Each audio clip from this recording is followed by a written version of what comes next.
Tamos mga dong mga dayan for today's video. Grabe talaga yung aking motorsiklo. May pandong na at hindi na kami mababasa sa saulan. Kaya lang wala siyang design mga dong mga day. Kaya naisipan kong pinturahan na lang ito gamit ang acrylic painting. Tingnan nyo naman yan, nag-prepare na ako at nagkiningkoy na ako dito. Grabe kasi pag binidyo mo talaga yan, hindi tayo matatapos sa isang araw lang kasi matagal ding matapos yan. Tingnan nyo naman yung gamit natin dyan. Yung painting ni Vincent Van Gogh, yung Starry Starry Night, yung gagamitin natin kasi napakasimple lang ito mga dong mga day. Kahit hindi ka marunong mag-drawing mga dong mga day, madaling sundan yan kasi line-line lang yan naman yan. No? Pupurmahin mo lang yung mga circle-circle, mga buwan at saka star dyan. Grabe, pabalik-balik lang yan at ang kulay na gagamitin mo ay blue, white, sky blue at purple at yellow at iba pa.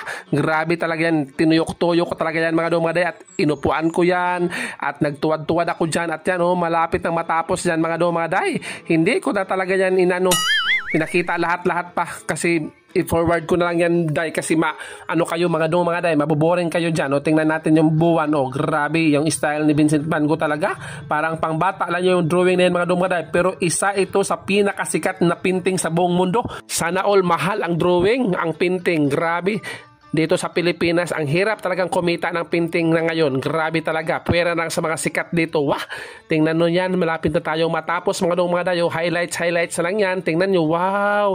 Grabe talaga. Parang true talaga yan. Pero ate, yan ano na yan, mga highlights na yan ng mga dumaday. Parang sagbot puno pala yan, pero formang Christmas tree. Tingnan nyo yan, grabe. At bumalhin ako dito kasi mapapasok na doon. At ayan, umulan na mga dumaday. Grabe na talaga at natapos na yan mga dumaday.